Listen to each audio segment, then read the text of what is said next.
Everybody. Welcome to my first live on LinkedIn.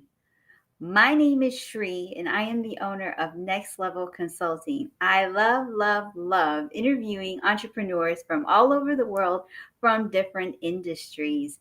And tonight, I am bringing on somebody who I've known for a very long time. I met on Instagram, and the reason why I'm bringing him on is because many of you have a lot of questions about, if you're starting new in your business, like what should I talk about in my video? Where should I start?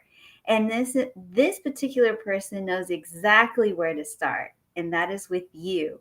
His name is Tim Beehler. He's a pastor, personal brand discovery coach, podcaster, overall awesome person. So let me go ahead and bring him up. Hey Tim, how are you? Hello. Shri, what's happening? Everything is happening. We are here on LinkedIn. Can you believe it? We made it. All Who'd have, right. who'd have thunk it just a few little years ago that LinkedIn would be the place to be? I know. And who would have thunk it? Like, just think about it. 1 year ago, if you think about it, around this time we went live, and we were you were still trying to figure out what to do, what kind of business. So tell us first a little bit about yourself. Where are you from? Yeah, I am. I'm a man of a zillion ideas, which is why I didn't know which business to start when we were talking before. um, no, I have been someone who's been interested in everything, literally everything. I mean, there's nothing that I've learned about that I haven't been like, wow, that's amazing. We could do something with that. So that's kind of always been like my life, and it's always been part of my story. Is just checking out different things, learning about it, seeing how it can be implemented in different ways and in different places, and kind of cross connecting ideas. So, which brings me to where I am today, helping people with branding. It allows me to have a wider breadth of knowledge than just branding, because of the things that I've been involved with. So I kind of bring a bigger package to the table than just helping you with a brand, for example, which is cool. But it's been a fun ride.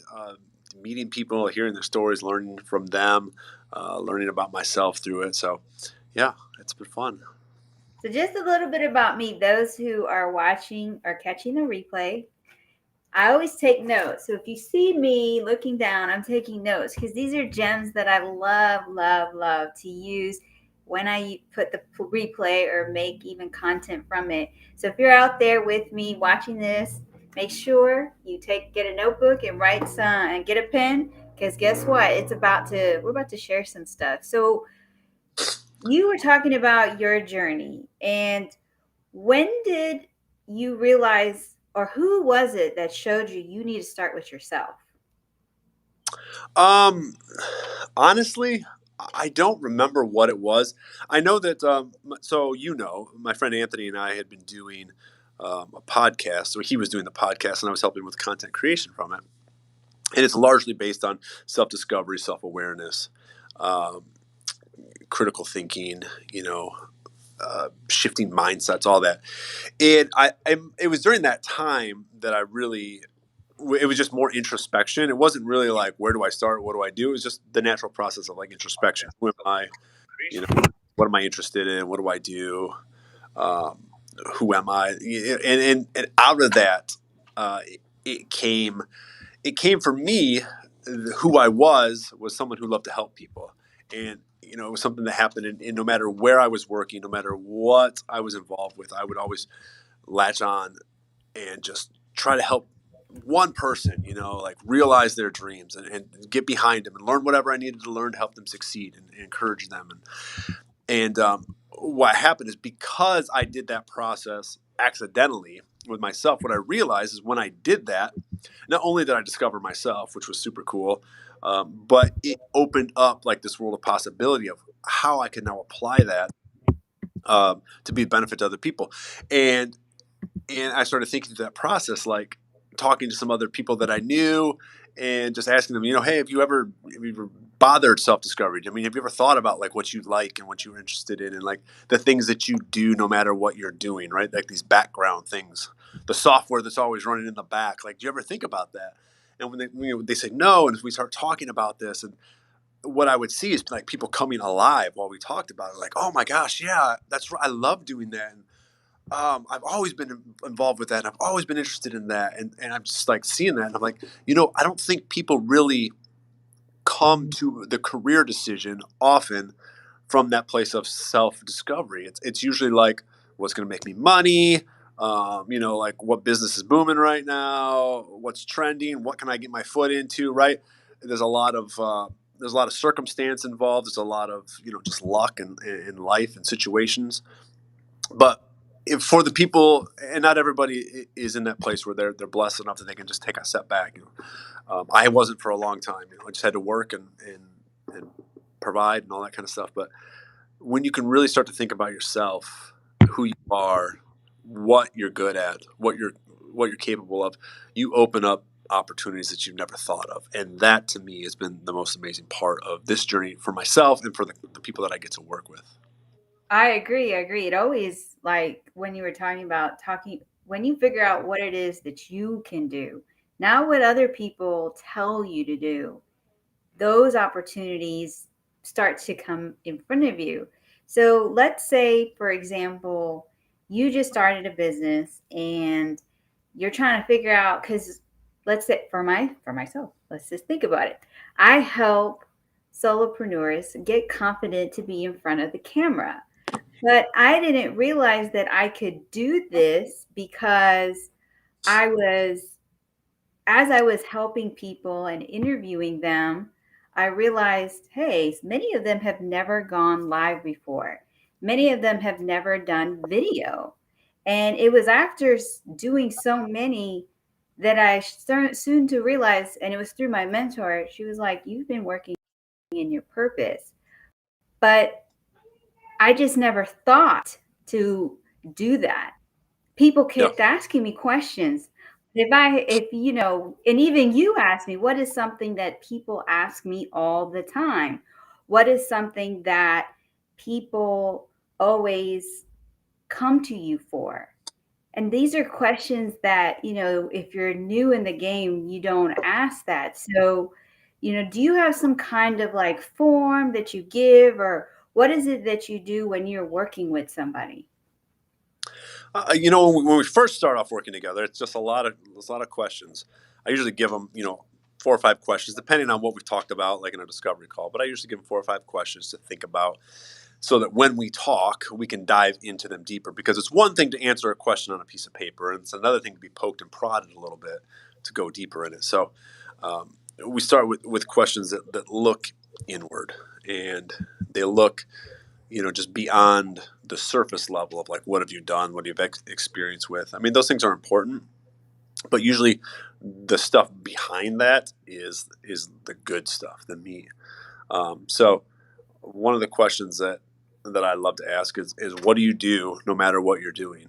And that that can take a lot of thought. It can be a little bit confusing at first, but there's something that we're always doing. It's the thing that we're always thinking about. It's the thing that we're always, it's always in the back of our mind, or it's how we show up, no matter where we're at, no matter if we're working, a 9 to 5, or we're at the gym, or we're with friends. There's this piece of us, and no matter what we're doing that thing, right? So some people are just phenomenal listeners, and they don't think about it very often, right? Some people are organizers, and that's like one of the things I love. Like when I hear people say, "Well, I'm great at being organized," and I'm like, "Google is great at being organized. Google is organization. All they did is organize the world's information, right?" So there's something that you can do no matter what it is that you do, and people don't see like organization. They don't see listening as like developed skills that people need and that they can offer out there. So I try to poke into those things and say, okay, what can we do with that? And what can we do with that? We move into other questions like, what brings you joy? Like, Hmm. what do you love? And we start to pair up these skills with these passions, and we start to see, I always hated the phrase like find your why. What's your why? But I think deep down we all have one. I think it gets kind of confused with things like passion. I don't think passion is a good way to judge it because passion goes in and out, and who we are fundamentally, like at a DNA level, doesn't change that much. Uh, Mm-mm. so, so I think why it gets confused with that. But when you find out like who you are, way down at the bottom, and it's usually something broad. Like for me, it was helping people. Hmm. I love to help people. That's a hugely broad area, right? You can do anything with that. Um, so we can boil it down to that thing. Uh, that's when interesting things happen for people. I love that. Like, when we go down, because what it brought back is, okay, you love to be organized. And then you have the exercise where you said, well, what are similar words to it? And like going deeper into it. And you Yeah. even had us look at other words that paired with the first set of words. Why do Mm. you do that? I do it because we're not always great at articulating things, right? So Mhm. you've been in that conversation where you're like, oh, it feels like, and you just can't get that word, and we think through for people that can read and speak, we think through the construct of language, and so if you can't get the word, you can't always clarify the thought. So when we do like those word association exercises, it just brings in other words where you go, that's the one, that's the word, or it's something like that. Let's go down that pathway.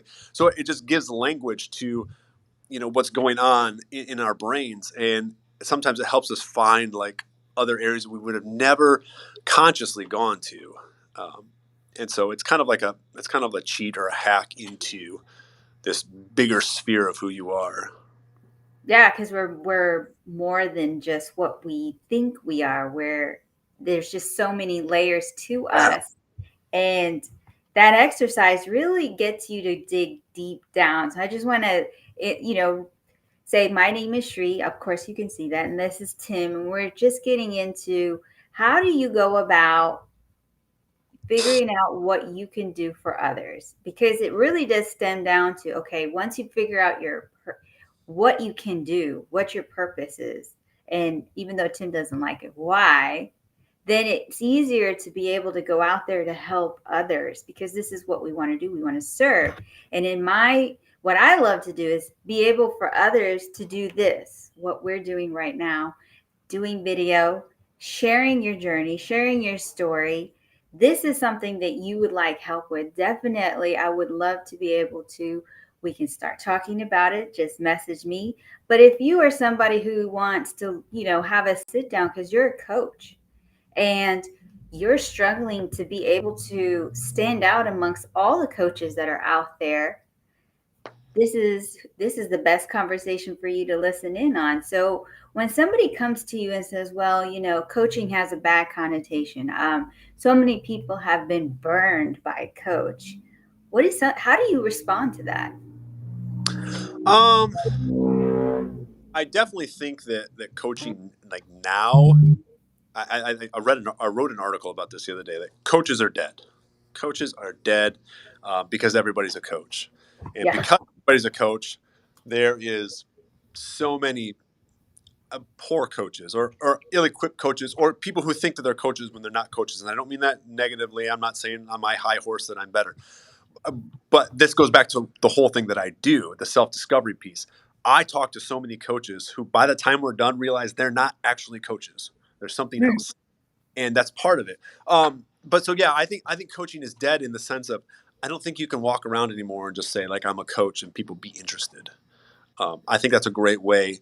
That's a great way to end a conversation. Is to say I'm a coach, and people be like, "Hey, cool, I got a thing to do."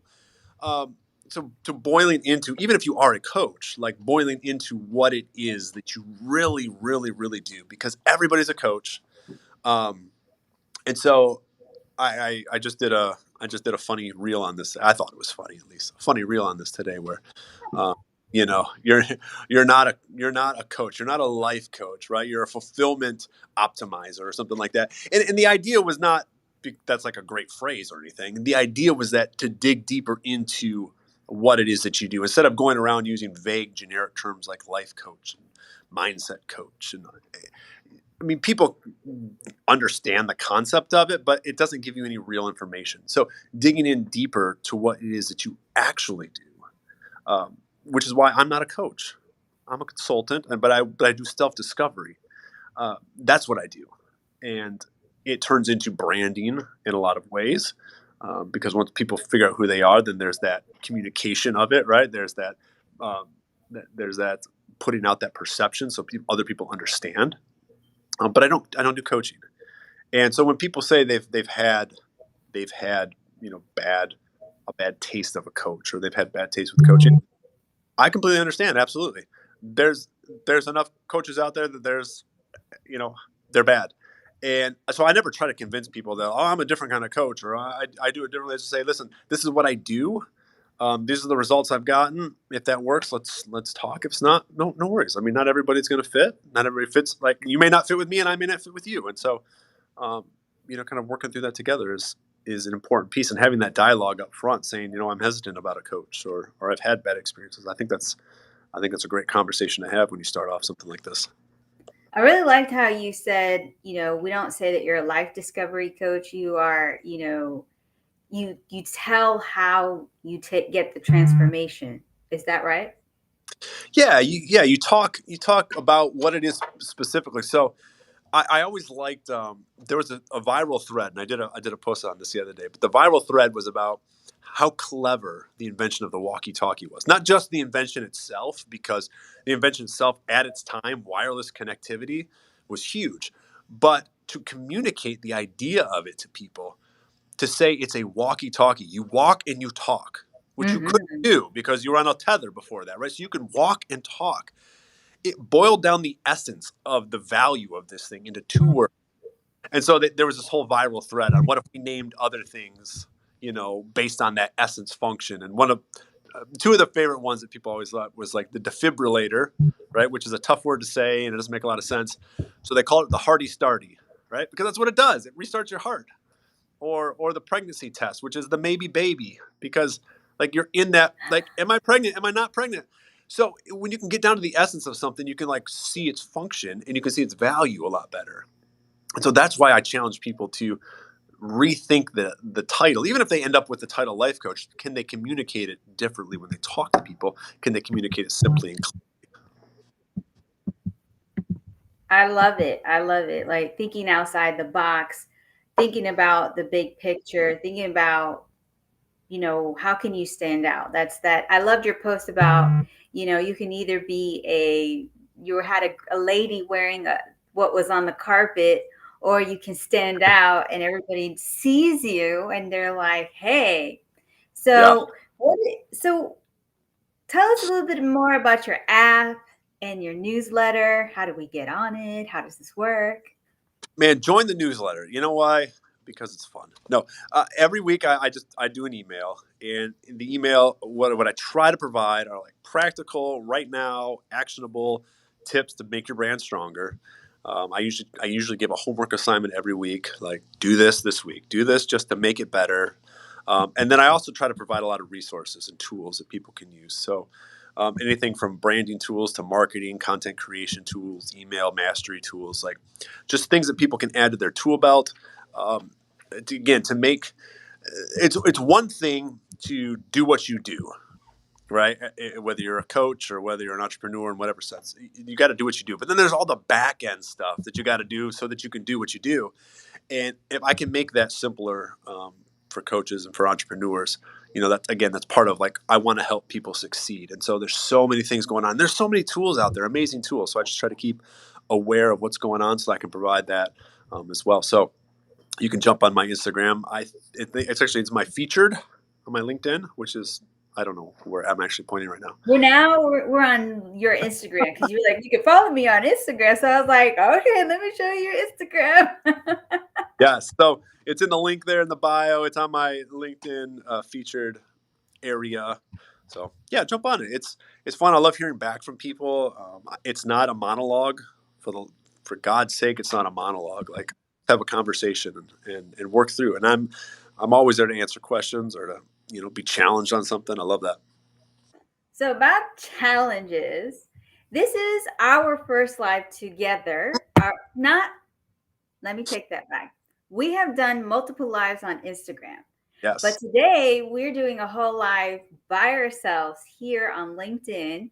And for those of you who are here, I am trying my hardest to show you guys. So let's see, we have a few comments. Wait, let me go back. So this is Restream. We don't want to say that. So we have Gabe who is saying hello, hello, Hey, hello. And he's saying hello to me. He's it's saying Gabe. hello. Hey, and thanks for the bump. Appreciate it. Yes. So guys, I'm still learning it. So if I'm making a mistake, it's all good. We're here on the journey. And Tim has been with me on the journey. But I want to I want to show you guys what happened before the live. So I always send to my guests before we go live just a few things to help them get prepared. And so I sent this message and I was like, this is my first time. I want to make sure we're okay. Then Tim comes and says, Tree, I'm going to be at work and it's going to be on the phone. And I was like, okay, let's figure out if we can log in from the phone. So I was able to, I figured it out. I was like, okay, we can do this. All right, keep it pushing, keep it moving. Then about 6:30, you finish the rest. What happens? Listen, people, the long story short is you will get locked out of your account if you don't remember your password. So I got locked out 30 minutes before. We were trying everything to get it together. We did, thankfully, password reset, and then you have to wait, an exorbitant amount of time for them to allow you to log in again. But here we are. So the moral of the story is Shri is very organized, and I am not. So that is not my self discovery superpower. Well, I would just say this for those who are watching and never done a live, or you are thinking about doing a live, be prepared. That would be my tip for you. Be prepared. Make sure you have, what does the guest need to know before they log on? Help them be prepared because also at the same time it helps you be prepared for the curveball. Like he said, okay, I'm gonna have to do it on my phone. So I'm like, well, can we do it on the phone? And I figured it out. Then there was, okay, I'm only have one screen, but I had prepared for this. So I have, one phone here, I have my other phone here, I have my notebook and my pen. But these little things, if you take time, you will be able to be successful. And then we have Shaylin who's also saying hello. Thank you. And then she's like, be prepared. Yes, be prepared because I do have questions. I actually know Tim personally, but I have questions and I was ready to go. If I did not know Tim, I would definitely have prepared a bunch of, have my questions typed out and ready to go, which I do right here. So, what is a tip that you can give to us that we can take if we are trying to figure out like our vision statement? And what's the difference between a vision statement and a mission statement? So ask 10 brand strategists that you will get 10 different answers, I promise. uh, but for me, a vision statement is it's purpose. It's why you get up in the morning. It's who you are behind everything and how you contribute to the world. So I call it the why, and I call the mission statement the how. The vision statement is why I do what I do, and the mission statement is how I actually do it. So I always say that your vision statement should be 80% inspiration, 20% information. And then you flip that when you go to your mission statement: 80% information, 20% inspiration. So if you're writing your vision statement, again, it goes back to like a lot of those questions that I ask when we're doing the self discovery part, like who are you? What do you do when no matter what you're doing? What brings you joy? What's your contribution to this world? What do you feel like, or what do you hope the world would look like because you were here? Like those kinds of questions, and then craft it into something concise, right? Clear, short is always good. So, for example, my mission statement is my vision statement, excuse me, is to amplify the impact of people helping people. Mm. So this idea that if I can help somebody and they can go to help other people, right? There's these concentric circles that expand, and I think people helping people is a powerful thing. More powerful than corporations helping people and governments helping people. The individual connection of people helping people is powerful. And and so then when you go to the mission kind of statement kind of place, you say, okay, how can I take that vision and how can I actually make it tangible? Like, ooh, how can I put some legs on this thing so it can walk around a little bit? And I always tell people, your vision statement may never change your entire life. Your mission statement may change from time to time, but it doesn't change a lot, but it can change. Right now, my mission statement is to help coaches do what they do better. And so that's kind of like, how can I help people help people? Coaches help people. So I can help coaches be more successful. I can help coaches with the resources they need. I can help clear the path. I can help them make their journey easier so that they can help more people. And so it's the how to my why. The why is to help people. And how am I going to do it? I'm going to do it by helping coaches so that they can help people. So when you put them together like that, I think it makes a lot of sense. And I think it's not just something that goes on your website. It's not something that you like congratulate yourself because you wrote and then you put it in your sock drawer. To me, like, it always comes back to, no matter what I do, it's like, does this align with my vision? Does it make sense with my mission right now? And so there's a constant, like, it becomes the filter for, because there's so many opportunities out there. What couldn't you do right now, right? It used to be the question of what could I do? Now it's what couldn't you do? And so how do you filter that? How do you make a decision? You do it because you have a vision and because you have a mission. And once you get to that place, you can say no to the things that don't make sense.